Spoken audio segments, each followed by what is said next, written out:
Welcome back to the Final Tackle podcast, everyone. I'm CJ, and I'm joined as ever by our very notable Manly bloke. His name's Angus. He's joined us for a plethora of Manly guests, and our very special guest today is none other than Wolfman, David Williams. Thanks very much for joining us today. This episode is brought to you by our proud sponsor, Gold Coast Trading Cards. They are an authorised TLA trading card dealer, and they are the NRL collector's choice. From box breaks to individual cards, they sell thousands of them from the 1960s up until recent 2020s and into the future 2021s coming out next year. Be sure to get all of your NRL trading card needs at Gold Coast Trading Cards. Thanks for having me, boys. No, it's all good. It's a pleasure. Oh, absolute pleasure to meet you. Again, don't you? Again, yeah. Again, yes. After a few years. It's been a while, yes. Insert, it's been a while. It's been a while. So, I mean, let's get started, really. Brain farting hard. Why does that happen to me? So first of all, let's talk with what you're doing these days since retiring. You do Little Wolfies and all that sort of stuff. Can you tell us all about that? Yeah, so probably the one main aspect that I took from rugby league was the training. I actually love the training, actually. The games, not so much. The day after, feeling sore? 100%. I think it was more the way I played during anyway. So training was the one thing that I really took a shine to. I actually had a few careers beforehand through development stuff. I did a test at the Eels. They got a junior development thing that's actually focused on careers. It's called Jets. And accounting came up. Okay. Yeah, so I did that for a bit. Hated it. Went to graphic design. I was going to mention you did some graphic design from what I saw on the Fan the other day. Graphic design was a thing. Didn't finish that and didn't really go into it, but still do that on the side. I actually enjoy that, but not for work. And then training was obviously just something that shined. So started flogging other people the way that Donnie Cinch flogged me. Okay. Did you design the logo on your shirt there? Yes. Stands for Wolfman. W Yeah. and then the M. I love it. But then it's also, I like to laugh, no one really knows this, but I call it 2 strikes. So 2 X's. So first strike and I'm bugging. Gotcha. No, that's awesome. So I thought that was funny. Oh, that's fantastic. And it could also be like the diamond in the middle could like be similar to an O, so it could be World of Wolfman as well. Yes. That's clever. I didn't actually think of that. I was looking for a way to add an O into it. I was going to do like a sun over the top maybe or a join up there. Well, the O's in it. That actually works. It's already there. Mind blown. No, that's perfect. Now let's get stuck into some of your career. You started your juniors with the Hills District Bulls, which is, notable for Parramatta in particular. Mm-hmm. And you went through the Para Junior system, getting an absolute shocking run of injuries, unfortunately. Tell us about, first of all, your junior days and what were some of the notable injuries that you had before you even made it into the first grade? Yeah, everyone thinks my injury career is extensive with Manly. Even I got worse nothing at on Para. No. The notable ones, I actually bugged my neck before Manly. So I've actually got a discectomy, so I'm missing a disc in my neck. Ooh. That just got pulled out the front. Funnily enough, hasn't been a problem since. Like I get tight and stuff, but no, so it's fine. I'll say a lot of things are fine, but they probably aren't in the general scheme of things. It's fine. It's fine. I'm okay. I can still run. So let's run through them. So 2 hand surgeries. On the same hand or? Same hand. Far out. So they both got done before Manly. 27 subluxations of this shoulder. That was going into my last season, so yeah. 07? So 07, yeah. So Para 07 when Premier League made the grand final that year, didn't they? Yeah. So coming around, I buggered my shoulder. This is the worst thing. I buggered it from bloody surfing. No way. At a para camp too. Oh, no. So it's popped out while I'm surfing. I can't remember if that was the first time. I don't think it was, but I was surfing and literally just paddling into a wave and went dunk. Oh. Not even a wipeout. Not even a wipeout. Bloody hell. Yeah, my shoulders can do that too. Yeah, exactly. I don't know if that was the first time, but that happened during that. And then I remember we were playing a game where you got a ball in one hand and then everyone's running around trying to slap the ball out of everyone else. Do you know what I mean? Like a little tag game. And Luke Burt was standing there trying to fight with someone doing that. And he had it out the back. And I literally went to smack it. The ball stayed still, but my shoulder went. Oh. That's how weak it was. Wow. Tough ball. Yeah. No, tough grip. That was him. Yeah. So that was how weak it was. And then playing through that year, that was going to be my final year. And I had a horrid run of injuries. The hand was buggered from the year before. So Manly almost never saw the true Wolfman. 100%. Oh. So running through that last year, running through that last year, played however many games. I think it was about 20, something like that, running into the finals. We won a good wicket, going all right, and then got a call from Crusher. Yep, Noel Crusher Cleo, Yeah, Crusher Cleo, Yep. So I had nothing going. This was going to be my last year. I was a Garbo at the time as well, so I was going to finish, and go do that for a bit and maybe do the accounting or graphic design by or that something? stage, it was graphic design. Okay. So going to do all that stuff and then basically hung up the boots. So I mentally retired. Yeah, okay. You're like, right, I'm ready just for my life after footy. Pretty much. Footy's rubbish, so I'm going to go to garbage. There you go. Exactly right. Good segue. I like it. That's what I'm here for. Yeah. So we've got... So yeah, we're playing through, and then Crush gives me a call. Do you still want to give footy a go? And I said, well, yeah, what's the go? And he goes, come over to Manly for next year. Yep. So I pulled aside Joey Grimer, who was our reserve grade coach. Guys might know him. He was a reserve grade. He was the assistant coach for Para sometime. And I told him the deal, and he goes, I said, here's the story. I've either got to keep doing what I'm doing, and potentially risk next year, or I get the surgery now, and I'll be sweet come round one for Manly. Okay. And he literally just goes, let's go. You've got to take shots like that. So go get your surgery done. We'll sort shit out with here. We'll see you in pre-season sort of thing. And then, we wouldn't see me again. Oh, Because I was at Para. Oh, that's right. So yes. I was going, yes, he was the Para assistant. He was the Para coach. That's right, Yeah, yes. yeah. And then, so I would have gone all the way around, and then I just would have been being ready for Manly for pre-season. So did that, and everything come trumps, and they ended up winning the grand final anyway. So... both sides kind of won. And then you won the year after, yeah. And then went into 2008, won that. So and tangenting into 2008, mate, what a ripper debut season that was. You made the grand final, scored in the grand final, scored 3 tries for Australia in that year. What an amazing first year in the NRL. What was that like for you? It felt like it was the accumulation of all the crap that I went through the previous years. Okay, so but it was a wild ride. It's the first season. Again, with first grade, I had a horrid run with injuries 3 years when I played 20 games. And but before that, it was exactly the same. So neck went in when I was 19. 20, I did the hand the first time. 21, the shoulder started. Then all that kind of stuff happened. And then torn hamstrings, both knees were strapped. I remember, actually, this was the funny thing. When we were playing Manly in reserve grade at Para, I just signed, and I think it was going to be my last game. So I was going to go out, blow myself out. Shoulder went, didn't matter. I was getting surgery the next week. Yeah. And we played Manly. Oh. So Crusher's there, and the physio's there for Manly as well. And he goes, right, who's this nuffy you just bought me? And he goes, that guy over there. I have both hands strapped, both shoulders strapped. Can't see the shoulders, but I got both knees strapped. I got torpedoes on, or the long skins. Yep. And he's going, what is that? That's a mummy. What'd you buy me? So anyway, that was just the funny part to it. But it was the first year I had without injury for ages. Wow.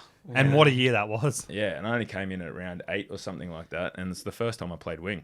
Yeah, because the first choice wingers that year were Robertson and Barney, weren't they? Barney went down with his shoulder around 7. Yeah, and then they called you up. What was it like the day you got the call up saying, hey, you're playing first grade?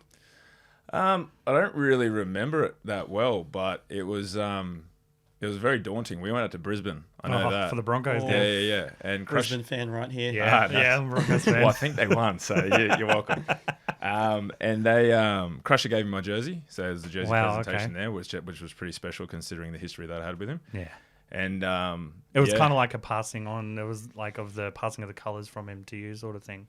Yeah. Well, he was with me at Para, so I don't think he brought me in, but if anyone deserved to give you that jersey, it was. It was just cool because he's seen me come up from Hills days. Yeah. So from everyone in the room, the only other person I really knew was Stranger from before I was actually there. So him and Crusher were there, and that was pretty cool. Stranger had this big glow on his face. He's hilarious. He's great to have in a room if you want a fluffer. I tell you what, he'll pump your tires up something savage. That was the real cool part. It was just the full season. I mean, I only played 20 games first grade, but I played only. But I played every game. It was the only season it's the only season ever I've played a whole season. Wow, was 08? Yeah. Wow. There you go. Because I played every game reserve grade, and then because I was fine for round 1, and then I played every game going on. Even in 13, when I was at my best, I still bugged my back in round 5, so it was still 1 out. So yeah. So that's what happens when I can get on the field, I suppose. That's so interesting, though. Like, what you could do and the damage you did, not to yourself, but to the opposing teams when you were playing was, like, as we all just found out, I am a Broncos fan, but even as a Broncos fan, you were one of the players that I watched. There was everyone as a kid. There's players that even though they don't play for your team, you're just captivated by. You got to watch every week, and you were one of them. And I'm sure it was the same for Angus, especially being a Manly fan. What are some of your memories as a kid, Angus, watching Wolfman? I just remember going to my first game at Brookvale Oval was in 2008, and it was Sunday Arvo. Mine too. Oh, there you go. It might have been the first game you played. And I just remember, I don't remember much of it. I was only 8 or 9 years old, and what I do remember is you were kind of starting to establish yourself as kind of the first choice winger with Michael Barney out with the injury, and you kind of performing really well in his place. And the one thing I do remember is the ground announcer always, whenever Steve Menzies had the ball, he'd go Beaver, and then whenever you touched the ball, he would go woo. He was good at that. I like that ground announcer. Yeah, he was great. And you actually, like, very quickly, due to your whole scruffy kind of look with the long hair, the beard, you kind of became a real cult classic, like, super quickly. When did you, like, first start noticing the attention you were getting as kind of a cult hero from the fans? And did you like it? Loved it. Yeah, I bet. I mean, my other nickname was Willie, so I think it's better than that. Wolfie, Willie. Yeah, I think I'll take that one. I mean, it kind of just all went hand in hand because it came in the first year, and it was didn't have time to get used to one separately. Do you know what I mean? So first grade and that just kind of combined into one. So it was kind of both all going at once, full steam. So it just kind of came with the territory as far as I was concerned. Yep. Just the attention was still attention from NRL, even though it had the cult maybe part about it. Yep. The fact that it had a bit more character to it as well, instead of just, everyone just wanted to come talk to you about football. I hated football. I can't talk. Like, it's me job. It's I not can't. Exactly. Yeah. If you think about it that way, I can't talk football. I'm not I'm not a footballer. I always just enjoy the athletic part of it and the competitive side of it. So yeah, it was actually quite refreshing because then I could just be me, which is basically a full-blown dickhead. A bloody character. Exactly right. And I mean, geez, you might not remember, but that beard, good God, it was like... It was out of control. It was bum fluff stuck to my face. It was disgusting. You could see my jawline straight through, so it wasn't the best of beards to start with, but it was definitely fun with the name. It's definitely matured well, that's for sure. She's matured with age. Yeah. She's got a couple of greys in there now as well, so I think she's trying to get the wisdom going. And speaking of different colours, you had the beard pink in 2009. What was that like? And there was a lot of other teammates in the Manly team that year that did their facial hair pink. What was that all about, and what was it for? That was for the women in league round. Zorba was the media manager, or I can't remember his title, but he was there and he's just talking about it and what the guys were going to do. And I think Gifty, Robbo, and Hawley were all on the chopping block. One of them had pink moustache. That was Hawley. Yep. So Hawley had a little goatee. The boys didn't have much. Yeah. And then they Except just, you. Yeah. And then they just go, wait, what about you as well? I said, what's it involved? And go, dye beard pink. And it took me a while to find out exactly what the go was. Yeah. But we had a deal with, we had a charity deal with King of Shaves to get rid of it at one stage, and they were going to give 10 grand to one of my charities. So we lined it up with that. Oh, like Diet Pink.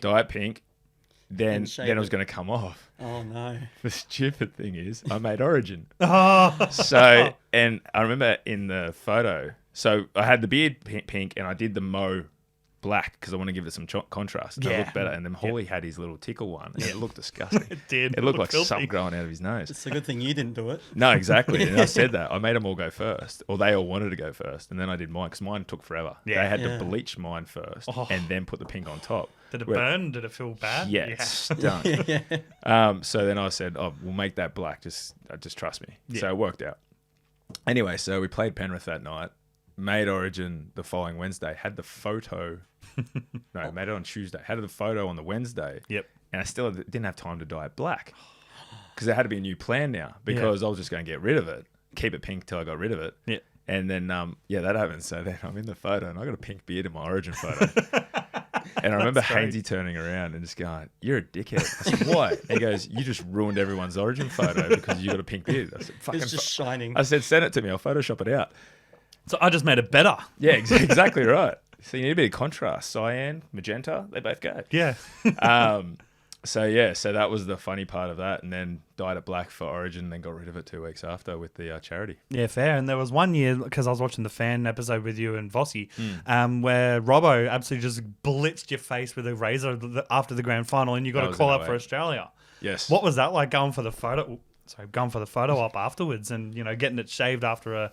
There was a few bloody cuts on your face by the looks. I don't remember the team photo. I don't even know if I got one, but I remember the headshot. And the mullet. I still got the mullet. That was the thing. So he attacked me on the night, it would have been the day after, something like that, day 2 or 3. And he's gone, I've had enough of this shit, come here. And he just started jabbing me. Just straight like that. So he got just like a couple of little rim marks around the jaw and that. And were you deep into the celebrations at that point when he was doing Yeah, it? this was day 3 of the bender. He was pretty accurate actually. Oh yeah, not bad. Just rough. Anyway, I had some fun with it because I took the razors, I took the clippers, and then ended up attacking Jamie Lyon and gave him a mohawk. and then we hit on him for a couple of days. So he had this mad mohawk going on. Oh, it was disgusting. It was awesome though. I loved it. Yeah. Anyway, so I did that, and then I had to look at myself in the mirror just to see what he'd done. I actually had to clean it up, so that's probably why it was. And you got a hack job and a mullet for your Australia photo. Well, yeah, exactly. So then I cleaned it up the face, and then it just looked disgusting because it looked like my chin was about that bloody wide. So I got, get rid of this. Started to clean up the sides. And I was in there for a little bit, just cutting my own hair and stuff, and I did all the front. And I thought, bugger it, I need a beer. Dropped them, went back out. Clippers disappeared, so I just left it. So I ended up with a mullet and a shaved face, and that's how everything happened when it got announced the next day. Yeah, the pinnacle of sex appeal. Mate, now all the kids are doing the mullet. Maybe it was the start of it. I was going to say, speaking of mullets, you did the mullets for mental health last year, and I did as well. What was it like, shaving your head into a mullet again after a few years? Not too pleasing considering I didn't have much to go with. Yeah, neither did I. Yeah, if I had the same length of what I did that time, it would have looked a lot sweeter. Yeah. But it's good fun. I like that. Not taking things too seriously and just finding something that everyone can get around. I mean, I don't know where the mullets came from or who started it. Neither do I, but it was great. Oh, it's fantastic. Mahe Whanua's mullet is amazing. If anyone has seen it, we'll pop an image up of it right now in the episode. Anyone who's not seen his mullet needs to. It is... In his earlier days in Melbourne at the Storm and coming through the ranks, you saw his mullet at its baby and it grow into something absolutely glorious. Who is your favourite celebrity mullet to look at? Oh, I'm not sure, but one that I did encounter recently was Chris Hicks. Oh. So we had a golf day probably 2 months ago, and he had a perler. Like I'm talking straight out of Miami Vice from the 80s. Like, bloody hell. Yeah, perfect trim at the top. Like he's got the hairline. He looked like he had the almost like the front should have been a what am I looking for? What's that crew? It's a crew cut. Yeah. Yeah, it looked like he had like a crew cut at the front, and then just the back was just wavy. Oh, like noodles. Man. Yeah, exactly. And it went all the way down like his back to at least like the mid, and he just and then he's got a little bit of a mo going, and he had the yellow sunnies on, the aviators. Yeah, mate, he looked a treat. So that's definitely the one that's burnt in my brain. No, that's fair. And speaking of golf, you said you're at a golf day. Is there any sports that you like to do for recreation since finishing up with rugby league? Ice hockey. Oh, okay. Thought I'd seen you with a few ice hockey jerseys on your Insta. The Mighty Drunks. That's it. That's right. I've seen a couple of posts about that. Yeah, so it's a beer league not far from here, actually. It's down at Mascot. Okay. I don't know. I know how to get there, though. And it's based, that's all that matters. That's all that matters. It's off Gardeners Road. It's called the Ice Zoo. That's right. And if you've ever been to an ice hockey rink, like a full size, it'd be about a third. Yeah. This would be a third of it. Oh, okay. And the fences or whatever you call them, about like literally probably about 3 foot shorter than they should be. So you hit one, you're going over. Yeah. And you're not supposed to. They're supposed to be like right up to here. Yeah. So it's good fun, especially when you don't know how to skate or stop.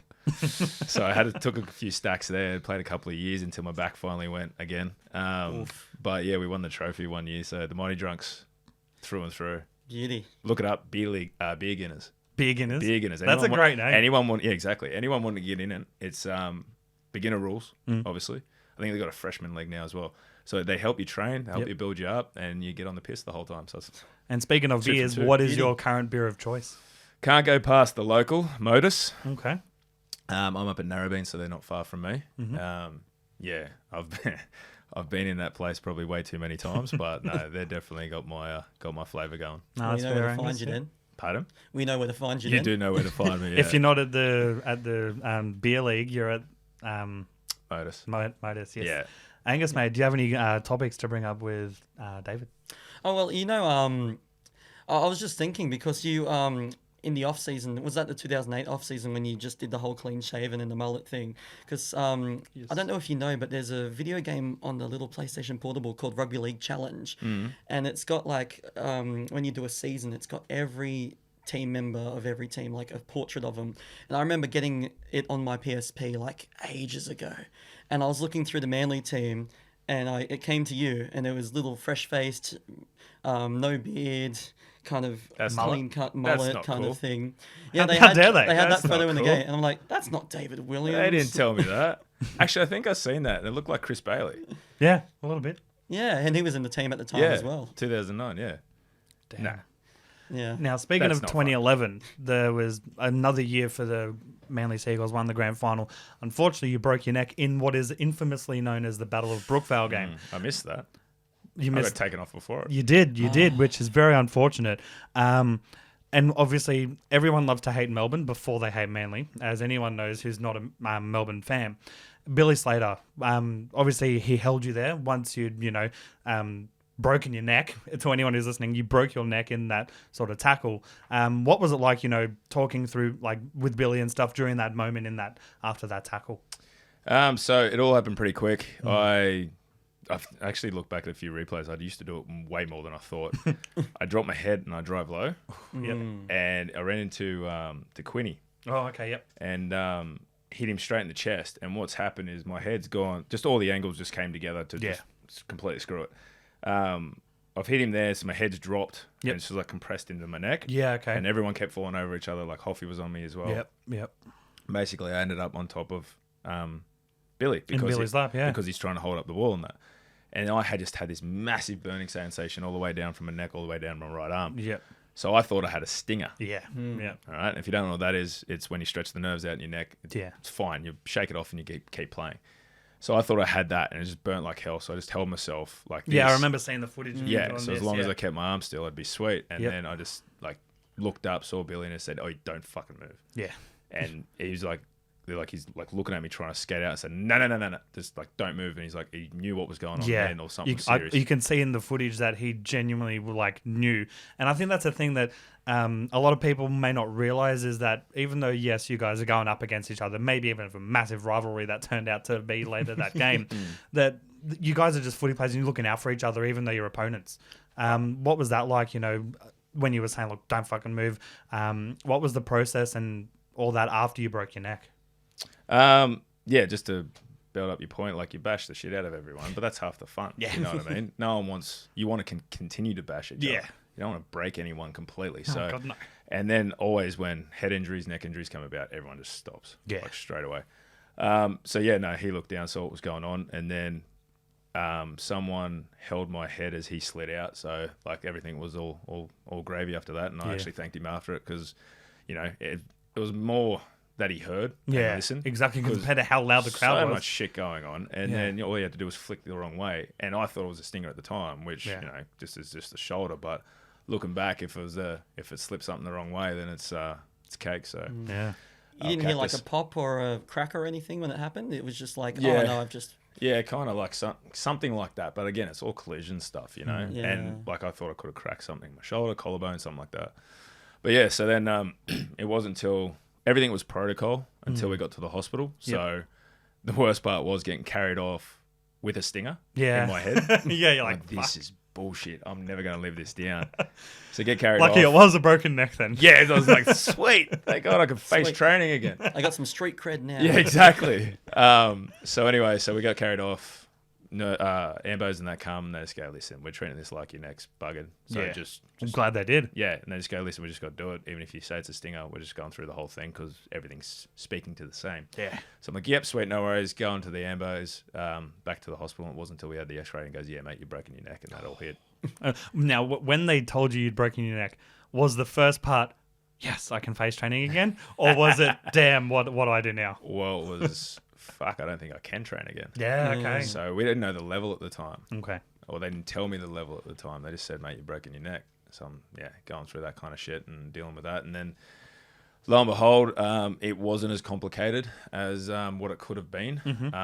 It was a hairline fracture, so to speak. So it's definitely something broken, but everything was still intact. It wasn't displaced. So Lucky. Yeah, very lucky. So the one that broke was the stuff that holds on to all the nerves that go around to the shoulder, which is why that's why you got the stinger. Yeah, exactly right. So it ended up being okay in a neck brace for the rest of the year, and then started training again the next year. Yeah, damn. What year was that? 11. Yeah, 12. 2011. Yeah, 12. 2012 you would have come in. End up playing made round 1. Wow. So August 25 was that one, and you wouldn't believe it. So it might have been August 25. It was in August. Round 25, I did my neck. Yep. Following year, round 25, I did my knee. Oh, spewing. No shit. Yeah. You also have a brother, John. He, played a fair bit of NRL as well. What was it like? Obviously, he's your older brother. You looked up to him. What was it like saying, "Look, he made it"? Was it like I can make it too, or was there always that competitiveness against each other when you were kids, or? There's always the competitiveness. I don't think I ever really gave a crap if he made it, then I could make it, so to speak, or vice versa. You just want to go out there and just do your best and bash as many people as you could, so to speak. So it was great when he made it, but I remember him going through a shit time at Para. He played. I remember thinking he played one game or two with Para under Brian Smith, and what did he do? He scored 2 tries on debut. Oh wow! He replaced Guru for a day or something like that. Yep. And he came up to him and said, "Great game, but you'll never play here again." Oh man. Spewing. Yeah, so it's a bit. It just goes to show the business side of things. Yeah, it does. The one thing I hate when people say there's no loyalty in the game, it's a crock of shit. You should be loyal to yourself and loyal to your teammates at the time, and they're going to treat you like a business. So it's the same thing. So he was a journeyman because of that. So he went over the Chooks. Yeah. He went through 3 stages. What was it? I felt sorry for the poor bugger. He went to 3 clubs under one coach, and then each coach got sacked or had to quit. While he was there. Chris Anderson had that heart attack. I don't know if you remember that. He went there for Chris. Yep. And then he had a heart attack, or the other way around was Sticky. And then he went to another place under one coach, and then he got fired. So then, it just ended up being what a shit run. It just ended up being a raw trot for him. Do you feel kind of privileged in that sense that you got to spend your whole career at the same club? Yeah, I would have loved to spend all my career at Para, but I'm not going back to live at Para. No. Were you a Para fan growing up? No, I was Canberra. Oh, okay. Yeah, favourite colour was green, and so I had some Rellos living in Canberra, so we went down there a fair bit. But it sounds very fickle, but I sent it down. They knew the priest of the team. Okay. So I sent down a jersey to get signed, and I had signed by Brett Mullins. Oh, wow. And someone came back and said, which was awesome, that's all I wanted, because I had the 1 on the back as well. Yeah. And someone said, "Oh, do you want the rest of the team to sign it?" I said, "Oh yeah, why not?" I was 6 years old, 8 years old at the time, something like that. It never came back. The jersey? Yep. So then just stuff ya, no more Canberra. Yes. And then I didn't care ever since that. I followed Para while the boys were playing, because we used to go down there every Saturday night, just watch everyone. And then after that, just was whatever. Yeah, that's fair. I was going to say, it makes sense you're a Raiders fan because you got the Viking look about you. I didn't back then. Manly. Oh, of course. Actually, no, I did. I had a beard all the way up through Para, as long as I could grow one. Yeah. Far out. The brothers always used to give me shit at Paramaris for growing a little bum fluff. He goes, "Until you grow a beard, keep shaving." Well, I don't know if you noticed, but I actually haven't shaved for a few months. And I was going to shave last week. In fact, I haven't shaved since last year. Terrible. You could say that. Jesus. And I was going to shave last week because I was just getting sick of it. And I just thought, I heard the news. I heard you were coming on the potty. And I thought, you know what, I'm going to keep it. And then I told him, wouldn't it be atrocious if you came clean shaved and he had his beard? Mate, that would be hilarious, but I would never do that. I know, I'm glad. I should have done it and stitched him up. That would have been funny. I'm glad you didn't let him know. Well, the reason why I wanted to keep it is because you're a beard connoisseur. You're famous for having a beard. And I was wondering if I could get an official Wolfman beard rating. What do you think? Ooh. See, what's the system? I've never had to rate one before. Let's go fullness, like how much beard? Should I take the headphones off too? So you Yeah. can see most of it? Give me the full tilt. Yeah, There you go. You know what? Lose the hat. Is it tucked into the ponytail? It is. Oh, Yeah. yeah, I got Get the hair out of there it. we go. There we go. Okay. So you Full got to go for the morphing full out. deal. Okay. Yeah. Mate, that is very much up there. Yeah. Yeah, Very much wild. up there. A little bit of ginge in there. I like a bit of ginge. Yeah. Yeah, good structure. Hey, nice little gaps here too, which is what you want. A little bit of distinguishedness. You got that as well? Oh, I had to cut them in though. Well, he's a natural. Yeah, nice. No, mate, I'll give you. I gotta give you something to work towards. So I'll give you an 8. 8 out of I'll 10. give you an 8. I'm happy with that. I want you to get to a 10 though. Get a bit of length on that, and you'll be good to go. I'm bloody stoked with that. I'm more than happy with that. I was afraid I'd come Put the in here fertilizer today. in there, and get it growing. Yeah, I'll get the beard some of oil. those, Yeah, those beard 100%. oils, those essential oils, that cream and stuff. Yep. I was so worried. I thought you'd just take one look at me and say, "No, that's fucking shit, mate. That's Get not rid a of it. Shave it off as soon as you get home this Oh, afternoon." that's not a beard. This You is deal a with beard. what you got, and you're looking all right. And the hair brings it home. No, it Sweet. does, doesn't it? She's a whole There you go. package deal, you know. I based my whole look off you, so there we go. I'm glad I What, got the it ginger approved. Yeah. Well, that just came naturally. I didn't even know I was Warringah downstairs. So. Downstairs on the beard area, I should Oh, say. I thought you meant I was gonna say, yeah, let's Yeah. go You meant the carpet match Yeah. drapes.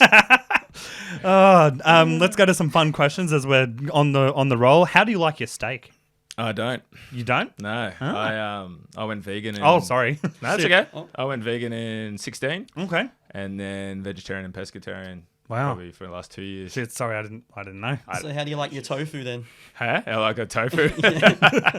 I'm still not sure how to bloody cook that. I will tell you this though. In 13, I used to eat raw meat.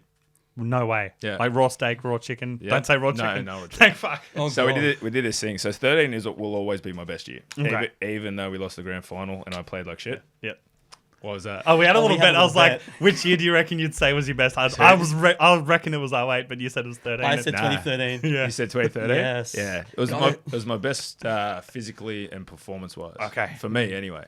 So, and it's actually what I end up basing the rest of my, Life off. pretty much, yeah. So with the training and stuff.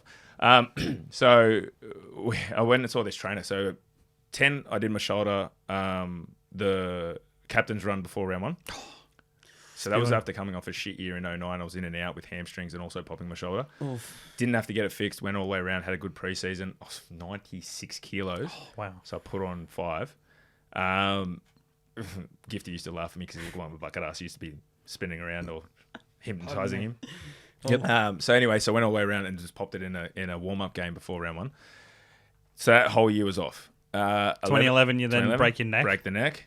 That the rest of the year was off. Going around and then did 12. Did my your knee. Yep. Popped your knee. Done that again. So And again, referencing back to earlier in the chat, these are all the injuries just in your first grade, and you did twice that many of the Eels. It's crazy to think about that, and it's just crazy to think about that. You've got so many injuries, and yet you're still going strong. Sorry to interrupt. No, you're fine. So I did all that, and then basically my contract was I had the first 2 years, so that was 09. Got re-signed pretty early in 09, thank God, because I played like crap the rest of the year. And then got 3 years with a 1 year extension. Oh, yep. And here's my 3 years: 10, no games; 11, 16 games. Yep. Other way around, 12 games, because I was in and out with a hamstring with Hopper Yeah. the whole year. Yeah. Literally, I did mine. He'd come in. He'd do his. I'd be ready. Yep. And it was literally It's like a proper job share. mate, it was shift work. So anyway, so one was 16, one was 20, one was 12. So you got 24 games over 3 years.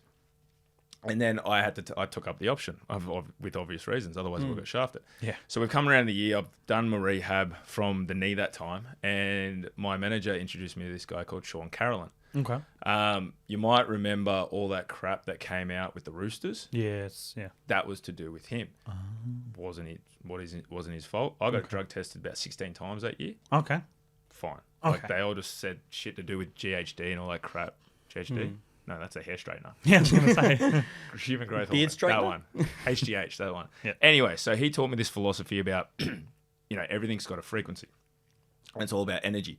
So if you've got an apple and you pick it from a tree, right? So it's its greatest frequency, right? You turn it into applesauce, it's going to be crap. Yeah. And all the stages in between there. So you take the same philosophy with food. Eat raw food. It's going to have its greatest frequency and all that kind of stuff. Okay, it's gonna have its best resonance with your body. Yeah, exactly right. Gotcha.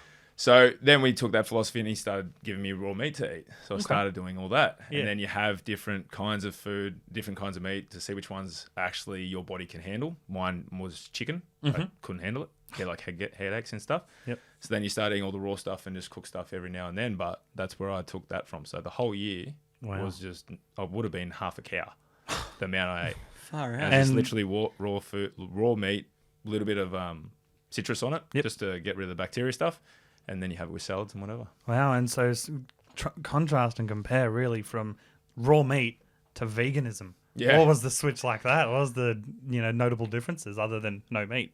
To be honest, not much change, but I really wish I did it and still kept the same level of fitness. Okay. So post-career, had 2 surgeries, one on the shoulder again, and then one on the face. And can you tell? No. Boys? Nah. I was going to say you look very Hemsworthy.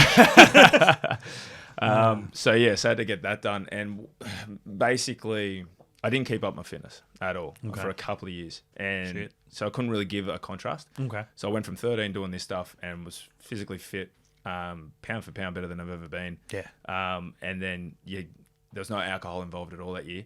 And then you go... Unfortunately for you. Huh? Unfortunately. Well, mate, it was fantastic. I actually... Well, sorry, I went on the piss once because we were allowed to go away. We had to buy. Okay. We had 4 days off. So my trainer, Sean, just goes, listen, get the hell out of town. No rugby league, no whatever. Do whatever the hell you want. Yeah. All right? As soon as you come back Monday, we're on again. Yeah. So Mrs. took me to Fiji. And Nice. I polished off some duty-free stuff along the way. Oh, I bet. And it worked a treat. Like, cheapest drunk I've ever been. Beauty. And then, went through the whole year of that. And so you had that compared to the veganism, I didn't really have the training around that. Okay. So I couldn't tell you that my performance was better. Okay. So it's a bit hard, but I mainly did it for massive animal fan. And it found a bit hypocritical to do that and then still eat animals. So I don't know. It's definitely more aware of just where my food's coming from. Okay. Yeah. So it's all based around that. No, that's fair. Obviously, tangenting into the end of 2013, the grand final, unfortunately, was definitely not a good point, but it was definitely a stellar season for you regardless. And then into 2014, there was a bit of a debacle with the TAB. Can you tell us about yourself, the man behind those moments? So starting with 13, had a great year, physically and everything like that. The one thing, which I've only just worked out recently, actually, it took me a while to actually put a label or whatever, what the hell happened, just wasn't mentally ready. Okay. A lot of other stuff. For the grand final loss, do you mean? It wasn't, no, just that performance. Okay. A couple of things happened in the game, a couple of things were going on outside the game, and it just wasn't, I don't know what was going on, but basically I remember just a couple of things just started to sink into my head. Okay. I just wasn't myself. Okay. So it was almost like after the game, walked back into the sheds, and I kind of like woke up, and it all just hit me. You're a bit dissociative during the game, would you say, sort of thing? A little bit, yeah. Okay. Just definitely wasn't myself. Okay. So, and like my performance definitely showed that. I don't think I got a stain on my jersey the whole time. So, very disappointing to go through a year like that and to do everything I did, because I went to, with this Sean fella, I went to training with Manly, then I'd drive into the city and train with him for 2 hours. Oh wow. And then do all the food stuff outside of that. Yeah. So it was full on, but it's the best I've ever done. And it's actually why I became a trainer. Okay. It's because of him, because of what he did. Because everything I've learned about rehabilitation and back stuff, and like my back's ruined. That wasn't even a surgery anyway. Yeah. So that put me out for a lot as well. All that rehabilitation stuff I learned after football. Yeah. Because no one was teaching it at the time, or my snapped hamstrings, like I tore my hamstring off the bone as well. Oh. And everyone's just going, no, your hamstrings are fine. Toughen up kind of shit. Oh. And it was coming from a back. Yeah. Back's rotated, hamstrings taut, got nowhere to go. Okay. So like all this kind of stuff just led into that. So going back to the grand finals is very disappointing to not have the reason or enough to get over all that other shit just to go for myself. Because I don't know. It's still working it out, I suppose. Okay. But it's just disappointing to go through everything I did through that year. Given it was a stellar year, hell. yeah. Exactly right. And then just not take the biscuits just because you had something creep into your head. Yeah. So it comes into a lot of mindset stuff as well, which I'm learning about, so I can teach some kids as well, coming up through the grades and that kind of thing. No, that's good to hear. Well, the lowest of lows in the 2013 grand final, but like you said, that season you would consider it to be a personal best, right? Yes. And it really culminated in a game I went to, the prelim final against South Sydney.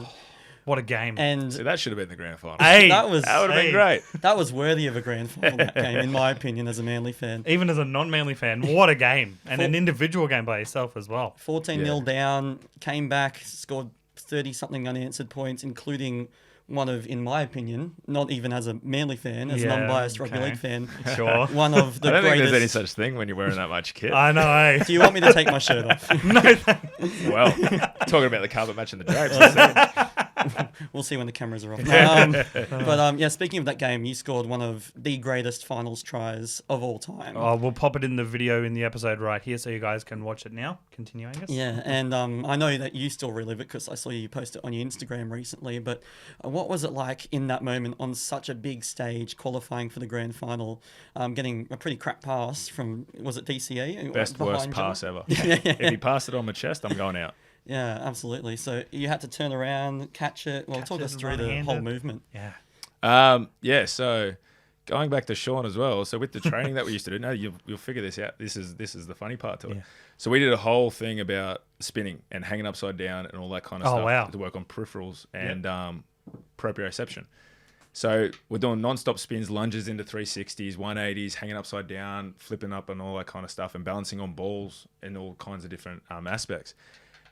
That whole whatever you want to call it, collection of all that work over 9 months was that one try. Oh, how good. Because spinning around, knew where I was, grabbed the ball, turning around, change hands, and then to put it down with no one to keep my hips up. And it was like, I called him after. I said, so those spins work? He goes, no shit. I love the commentary on that try too. Where Sterling was adamant it was no try. He was like, you got your hips out. Rabs all the way. Rabs was like, don't be too sure. I think he's in. And it turns out you were. And Sterling was like, oh, you're right, Rabs. Mm-hmm. That was beauty. I remember being there that night. And wasn't that a match winner as well?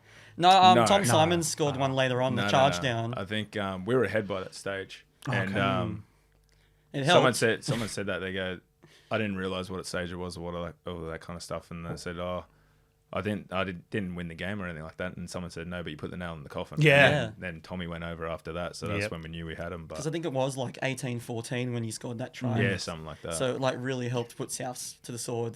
Mm. And it was, your mother is a Souths fan. Yeah. And it was in front of... household? Divided household. Dad and him and his sister and his mum are Souths fans. Oh, wow. Yeah, me and Dad, Manly. Yeah. My mum and my sister, Souths. Extended family, all Souths as well. When my mum married my father, she actually had to make an apology to her family saying, sorry for marrying a Manly fan.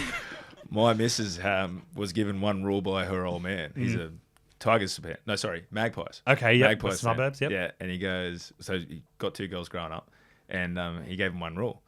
Don't bring a footballer home. And definitely not a Manly bloke as well. Yeah, whoops. So I can't walk Broke that rule. Well, by the time I proposed, I said, well, I'm definitely not a footballer and I don't play for Manly anymore, so I think I'm all right. Okay, yeah, fair. Yeah. Retire. You're just a PT now. Yes, exactly right. No rugby league at all. No. Yeah, and speaking of your PT stuff, how is those businesses going and what are they called? And give it a plug. Cool. So yeah, I'm just working on doing some PT stuff at the moment. That's under Wolfman Workouts. Mm-hmm. And then I've got a couple of programs that all rely on fitness. So I've got the kids, which I do 3 to 5 year olds at daycares. Basically just a run around. I love it. I get to act my age. Yes. So that's called Little Wolfies. And we work on active play programs and basically combining animals. That's where that comes from. Animals and fitness and putting them together into a game that they can all relate to and mimic at home. So if you got like jumps, you turn them into frog games. Yep. Chasing people, it's leopards. Yep. Not leopards, cheetahs. Yep. Leaping leopards. And then I've got another program going at the moment called Wolfletics where I'm working. That's a cool name. Yeah. So like that's what I wanted to start with when I first retired. I'm like, I want to take everything Sean taught me and what I learned in that 13 year and apply it to kids these days or what I learned after football to fix my back and stuff like that to give to kids. So then they've got that base. So if they know what you know now going into that sort of stuff. 100%. Yeah. And the one thing I've worked out is if I was that age, would I listen to me now? Would you though?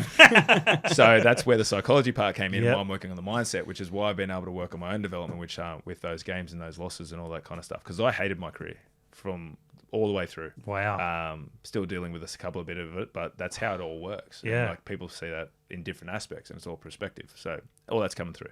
So yeah, so to teach those kids that kind of stuff is where I wanted to start, and it was only through my missus that she knew a childcare owner. Okay. And said, I need something different. You'd be great. Come in, and I just basically winged it for Little Wolfies for the first 2 weeks until I made that. Wow, that's so good. Really good. So at the start of 2014, it was kind of in that off-season dark period after the grand final before the start of the year. You kind of found yourself in a little bit of hot water. With a few things you did with the tab. Can you just give us your point of view of that situation? And obviously it was kind of sensationalized by the NRL media. and Channel 9 and Channel 7 and all that. But what was it like for you at that moment? So we came into the start of 14 and we had promos and stuff like that and fan days and things and with media and that, and I was still copping flack for the year before, which is fair enough. I mean, I played like shit. I know that. I don't give a fuck what everyone else says though. But anyway, so all that's happening, and then my manager calls me in. I don't know what stage this is at. I think I played a couple of games that year. So it would have been about April maybe. Yep. It was coming into Origin, actually. It was right around Origin because this is how it all played out. Okay. So he calls me in and he goes, "You been up to trouble lately?" I said, "No, I haven't even been out. Why?" And he goes, "We've been called in for a meeting, a secret one, and it can only be one of a couple of things." So he's thinking, I got in a fight, I'm on drugs, and we had to try and work it out. I said, "Nothing. Like, figure it out." And he just goes, You been on the punt?" I said, "I had a bit of a flutter. Why?" And he goes, "That's probably it."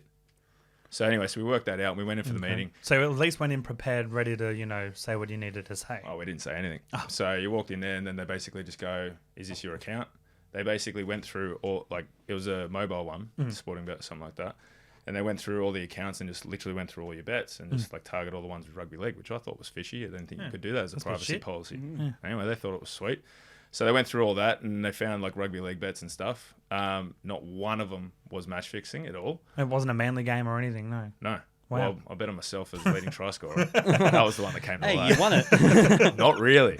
I drew with two others. Oh, not for And they divided it in three too. So I didn't get the full payout. You laugh about it now, but so that all happened. And what the dealing with it was, like, to be called a scandal is a crock of shit. It is, yeah, 100%. Yeah, I got sacked for the rest of the year. I think I got longer than the Sharks. That's holy fuck. Sorry, I know. Same year. Yeah. Same year. Fuck. So Fucking raw end of the deal. that's what I thought. So anyway, we did. It got released, and it was around Origin or something like that. So they go. I asked whoever it was at the time, like, "When's this getting released?" Yeah. And they go, "Oh, it'll be tomorrow." I'm like, "Okay." So told my mum. Yep. Mum's like a sieve. She told half my family. Yep. I got 52 cousins, so you can see how far that would have went. Yep. Anyway, so I told her I told her and my old man because I didn't want them to find out off the media. Yeah, of course. And then they decide, "Oh no, we're not going to release it because of Origin." So it comes out on the Origin anyway. So just all of absolute debacle. I didn't get to tell anyone else. Oh, fuck. And then the best. That's a shit go of it from them. The best part was we trained at the academy in Narrabeen, and you're not allowed on there unless you got approval because there's kids on there. Yeah. And lo and behold, there's cameras all the way walking around, all that kind of stuff, trying to fish out a word because they've found out. Yeah, they've got word of it. Yep. I mean, like, seriously, you're trying to hold a secret meeting and then the media And knows trying to keep it secret, yeah. Media knows the next day. Crock of Bloody shit. Danny Whitelaw. Anyway, the funniest part was, I don't think too many people know this, but I had a good fucking time with it. Yeah. I left. Okay. I didn't talk to the media that day when it all came out. See, I only got to tell Kingy. Oh, I didn't even get to tell the boys because it all came out too quick. I only saw him, and I wanted to tell all them, which was going to be the next day, and then it all came out, so I just left it. Yeah, that's I fair. drove out of the academy in that Wakehurst Parkway. 2 cars followed me straight away. I was on a chase down through Manly. Yeah. I don't know if anyone knows the road too well. You might. You go towards the Spit. I lost them on there by swerving in between 2 buses. Oh, Beauty. It was straight out of An action film. Fast and Furious. Yeah. And I was loving every minute of it when I got rid of them. I was just like, "You bunch of dickheads." I described him to the media manager. And he's like, "Yeah, that's him and him." Yeah. I go, "Well, they just bloody chased me." Can you tell us off the record when we're done recording who it I was? don't remember who they Ah, are. okay. I can tell you the cars though. So then I went away around there, and then I was parked up at North Head for a bit. So I had to stay there for 4 hours while the everything died down. And Yeah. media manager actually went to check my house if no one was there before I could go home. Yeah. Wow. So all that happened because I made a few bets that didn't even win me any money. and wasn't didn't even cost me Manly any related other than Wasn't Todd. Wow. I just say I can understand the repercussions that you received if you'd have bet on Manly games, or tried to match fix, but no, you didn't. Or so like first try scorer for yourself. yeah, or and stuff something like like There what was the. no match fixing like That's that. so shit. Another funny story to it is down the grapevine, someone high up actually said if you ended up being top try scorer by betting on yourself, I'd tell all my players to do it. Hey, I thought that was It's good motivation, I thought reckon. that was hilarious. The thing was, no, but the thing is, I didn't give a shit about it. It was kind of, and it sounds bad, But I'd rather sound bad. You weren't in the wrong from what we're hearing. I'd rather sound bad as a gambler than someone who's trying to shift games and shit Exactly. like that. So what I did was I'd just put it on because I liked looking at odds. So it comes from the accounting thing a bit. Yep. I like looking at odds, and it was like $10 on 10 leg multi. Yeah. Which, if anyone knows 10 leg multis, that's how many you put in when you're like desperate and shit like that. Yeah. You try and build it up to 100 to 1, 50 to 1, you put $10 on. That is all I did. I didn't even realize what I did and how many I did, which sounds bad as a gambler. Yeah. But who gives a shit? Because once I did that, I stopped gambling. I'm Yeah, fine. 100%. But the way that it all got betrayed is that, how I was actually focusing on that, or that would affect my performance or anything like that. I completely forgot about it. Yeah, you're like, hang on, I did this how many months ago? Yeah, exactly right. And it just goes to show how shit I am at gambling, and also how shit I am at rugby league, like knowing rugby league. So Yeah. You're like, I didn't know I couldn't bet. I sucked at it. No, it wasn't that. Well, I didn't really read it, but it just didn't sing to me. Do you know what I mean? So, and because I didn't focus on it, didn't affect my performances. I wasn't even thinking about it. Yeah. It was a shock when I found out. So that's just basically my side of it. And, that's fair. Thank you for telling us that, because as we all know, the media definitely portrays the wrong side of stuff 90% of the time when it comes to sport and rugby league, and fuck me dead. Like, I remember when it first came out and the deal they were making about it, I thought that you had like bet on yourself or something like that, and that's why you got in so much trouble. But like, it doesn't seem like any harm was done in the end. Just put a few bets on, like, should be allowed to, shouldn't you? Anyway. Well, I don't know. The way I would have thought it would have been better than to sack me for the year, and obviously this is me talking, so take it with a grain of salt. Yeah. But wouldn't you think it'd be better to go and help other people through it, or like do some kind of community thing? Yeah, like go to Gamblers Anonymous and help them out or something. Whatever. Yeah. Whatever. If I did actually have a problem, then I mean, why like not maybe you go through and it? talk to them or something, Yeah, you know? Yeah. but that didn't happen. But even like help the game out somewhere. Yeah.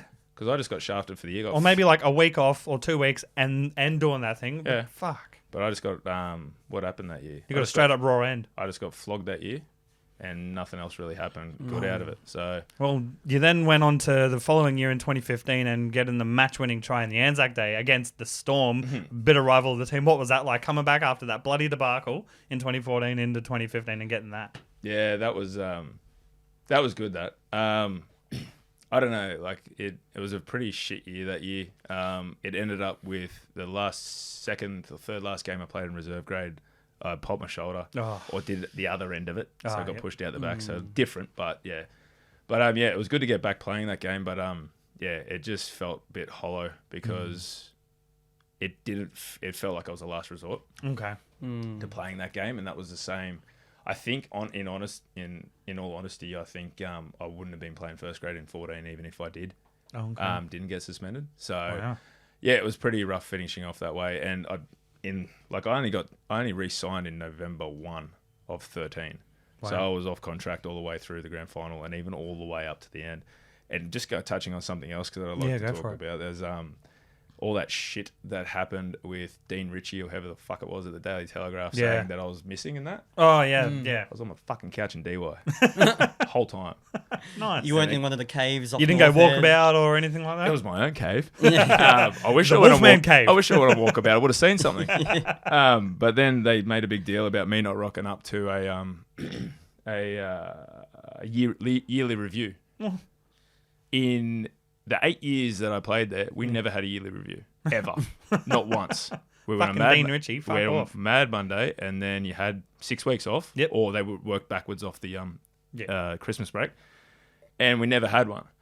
So to say that they were looking for me or whatever, no one tried to find me at my place or whatever. So, and then just made this massive debacle of all this shit. So that was a crock as well. Yeah, shit. Anything Finding to out a sell lot. some butcher Finding out a paper. lot. I love it. I'm loving it. Juicy. Fuck. But yeah, you did, though, on a high note, get to kind of have a fairy tale end to your footy career. It didn't like dissipate, and the last we saw of you was in 2014 after that whole gambling thing. You did come back for a few cameo appearances in 2015, and like CJ said, you did score a match-winning try in a game at Amy Park on Anzac Day against the Storm. So, in my opinion, that's a fantastic way to pretty much end your career in rugby league. It was a good way. It was a good trip, that one. Me and Blake Leary went to the dawn service Okay. in Victoria or in Melbourne, it is massive. Yeah. It is huge. It was awesome. So we went to that the day of and then played that night. Yeah, wow. So that was pretty cool. Put a lot of things in perspective when you go watch one of them, when you start to realise exactly, well, not realise, but you bring front of mind exactly what everyone went through. So it was actually a good way to go out, so to speak, but yeah, not exactly the best way you wanted to spend your career when you spend 8 years and you only play 103 games. Yeah, well, I mean, some players don't even get to 100, True. so that's an amazing... It's 103 more than I've played. More than us combined. Yeah. So, I mean, on that note, I think we'll finish up the chinwag. It's been an absolute pleasure chatting with you. Do you have any last things you want to say to David? Oh, well, I did want to show him before we got off the air. Airwaves, yes. Believe it or not, we have actually met once before. You What were is how it? old? 8 years ago. 8 years ago, It geez. was during the 2013 pre-season. Yep. And yourself, Jason King, George Tafua, and young Michael Cheekham came up to the Central Coast because I think you were going to play a trial game against the Roosters at Blue Tongue Stadium. And you did kind of like a training fan meet and greet day at Soldiers Beach. And I live in Toukley. So Yeah, right. being a little young Manly fan, that was like only a couple of minutes away. So my dad took me down. And we did the whole day. We did like those ladder things and stuff like that, and like Ladder things. passing the ball through the hole. Yeah, you know when the ladders are laid No, out. no, and I you gotta get it. go It's the just whole- the arm movement. ladder I thing. know Yeah, you but- can't do it with your feet, but ladder. I know. Yeah, no one can see under the table. But I was tapping my feet there. That's a workout in the studio. But I wanted to show you this before we went off air, and I'm sure CJ, would you be able to put like a I'll photo pop it up on the episode. Yep, of on the course I screen? can. It's a photo of the four of us. And Little Angus. Don't mind your fresh face. You are clean shaven in this, but have a look at the unit Angus that's has a little standing. fresh face. Little Oh, chubby, jeez. brace faced, manly cap, chubby boy, about half your height. All the boys there. That is outstanding. Yes. The double thumbs too. I know, right? I was just that stoked. I remember that trip actually. You Yeah. do? Yeah. Wow. It was like when you were doing the signing at the end of it, and I asked if I could get like a photo from behind the table, and all the boys were like, "No, we'll just get one around you, and we'll do it like out in the open where we can all just get a." And Jason That's actually right. You offered try you to to lean over the table. Yeah. Yeah. And Jason actually offered you a spot to sit with the team during the trial game. Yeah, because he heard from my dad that we were going to the trial game, and Jason actually said, "Well, if there's not going to be a big crowd there. It's a trial game. If you wanna, we know your face now. You can come sit with us in the dugout." But me being young, Anxious stupid, little and boy. anxious little boy, I was just like, "Oh, I think I'll be bothering them," so I didn't actually end up going. But I'm glad I mate. got that souvenir regardless, and I'm glad after all these years, it's nice to meet you again. Pleasure. Pleasure. I wish you'd come sit in the dugout. I was probably hanging out there myself. Yeah. Spent half my time there. I think they had a reserved seat for me. Oh, Just sit in that. straight up. Just a picture of a wolf on it. And Yeah. just be like, this one's It's for the Dave. hairy couch. That'd be awesome. Mate, you need to get that in. You need to get that in your man cave. Oh, 100%. We'll invest. And Yes. with that on note, or last sort of topic, is there anything you want to plug or promote or want to talk about? No, I spoke about my business. Thanks for having me. No, This has thank been you. fantastic. A lot of that stuff I actually haven't talked through with anyone. So Oh, wow. It's good to actually. So we've got a bit of an exclusive. Final you could tackle say. You exclusive. do actually. the No, other one, camera? no one's Oh. ever touched on the Both 14 stuff, or I really haven't. Sorry if it brought up of triggering memories. By the way. No, not at all. I said before. It's actually I went on Den and Kemp's one. Yeah, locker room. I yeah. watched that the other day. Yeah. Yeah, he's one. He got me on. He said, whatever his deal is or whatever like that. And I said this, and it was actually refreshing just to get a lot of this shit off my chest. Yeah. Because there's a lot of stuff in there that he focused. We'll link that episode in the description to anyone who Yeah. wants to watch that. So it basically touched on the same kind of stuff, but definitely didn't talk about 14. I think he wanted to hold away from that, just being an ex-player and shit. But Yeah. a lot of the stuff, even when I spoke to him 2 years ago, I've still been learning and shit like that about the whole psychology of stuff. No, and that's good. Even about myself. So it's always refreshing it's actually more refreshing. It's cathartic to talk about it, isn't it? Yeah. So it's good to get all this stuff out, and thanks for the opportunity. No, thank you. No worries, thank you. Sweet as. It's been absolute honour to meet you. Pleasure. Hello, it's still recording. Hello, it's still recording. I'm singing a little song. I can see it on the screen.